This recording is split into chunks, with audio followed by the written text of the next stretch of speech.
সবাই কেমন আছেন? আলহামদুলিল্লাহ। দরুদ শরীফ পড়েছি। আল্লাহুম্মা সাল্লি আলা মুহাম্মাদিন ওয়া আলা আলি মুহাম্মাদ কামা সাল্লাইতা আলা ইব্রাহিম ওয়া আলা আলি ইব্রাহিম ইন্নাকা হামিদুম মাজিদ। আল্লাহুম্মা বারিক আলা মুহাম্মাদিন ওয়া আলা আলি মুহাম্মাদ কামা বারাকতা আলা ইব্রাহিম ওয়া আলা আলি ইব্রাহিম إنك حميد مجيد. رب زدني علما رب اشرح لي صدري ويسر لي أمري واحلل عقدة من لساني يفقهوا قولي. إن الحمد لله الأكرم الذي خلق الإنسان وعلمه من البيان ما لم يعلم فسبحان الذي لا يحصى امتنانه باللسان ولا بالقلم ونشهد أن لا إله إلا الله وحده لا شريك له ونشهد أن سيدنا وسندنا وحبيبنا وطبيب قلوبنا ومولانا محمدا عبده ورسوله الذي أرسله الله تعالى بالحق بشيرا ونذيرا وداعيا إلى الله بإذنه سراجا وقمرا منيرا. فقد قال الله تعالى في كلامه المجيد وفي الفرقانه الحميد شكر جبال سے اونچا محبت رشد کری اعوذ باللہ من الشیطان الرجیم بسم اللہ الرحمن الرحیم يا أيها الذين آمنوا اتقوا الله ولتنظر نفس ما قدمت لغد واتقوا الله إن الله غفور رحيم. وقال صاحب القرآن صلى الله عليه وسلم مفتاح الجنة الصلاة.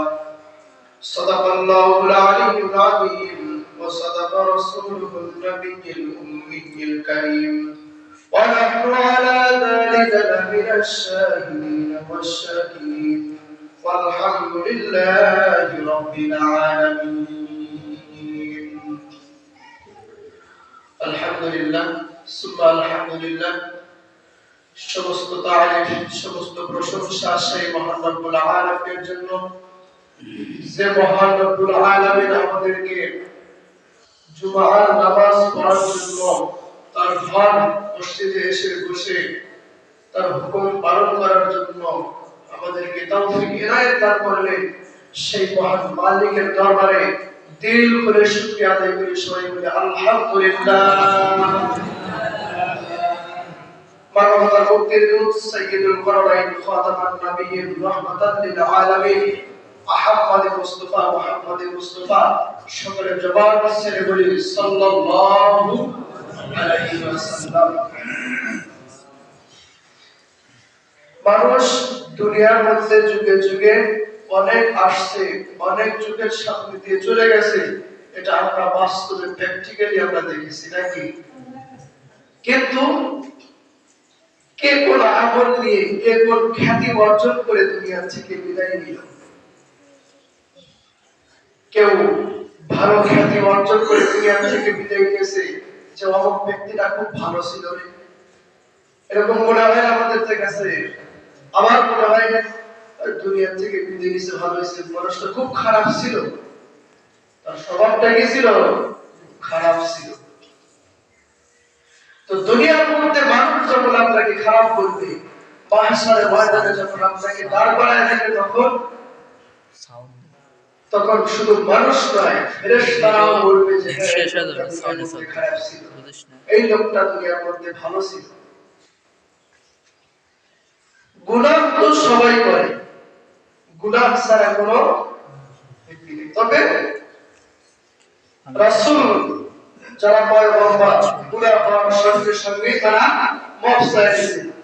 তার সাহাবীরা কি বলছিল যে গুনাহ তো করছে, যখন গুনাহ করছে স্মরণ হয়েছে যে আমি কাজটা ঠিক করি নাই, তারা নিজে নিজে নিজের উপরে জুলুম করছে। তারা যার তো কাজটা ঠিক করে নেই, বেয়াদবি করে ফেলে দিয়েছি, তারা নিজে নিজের উপরে কি করছে, জুলুম করছে।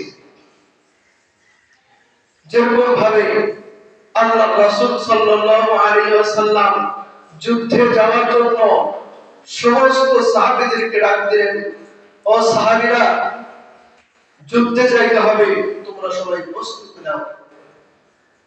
রাসূল সাল্লাল্লাহু আলাইহি ওয়াসাল্লাম যুদ্ধে যাবে, তখন কি করতেছে, সমস্ত সাহাবীদেরকে বলতেছে যে যুদ্ধে যাওয়ার আগে তোমরা সবাই প্রস্তুতি নাও।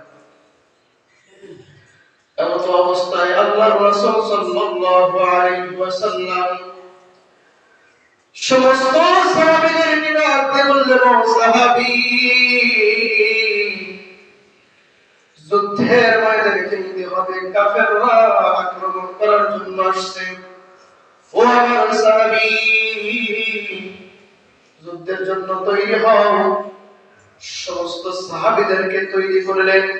একটা সাহাবীকে ডাক দিয়ে বললেন, ও সাহাবী, তোমার যুদ্ধে যাওয়া লাগবে না, তবে বাড়ির মধ্যে যেগুলো মহিলা আছে, সবগুলো মহিলাদের যত বাজার লাগে, হাট বাজার লাগে, সব তুমি করে দিবা প্রত্যেকটা বাড়িতে গিয়ে। এবার সালাবাতুল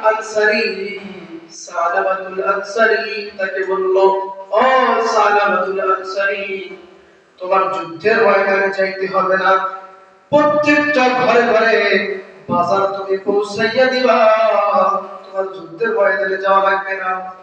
এই বলে সালাবাতুল আনসারীকে আল্লাহর রাসূল তিনি ঠিক করে দিয়ে আল্লাহর রাসূল সমস্ত সাহাবীদেরকে নিয়ে যুদ্ধের ময়দানে চলে যায়।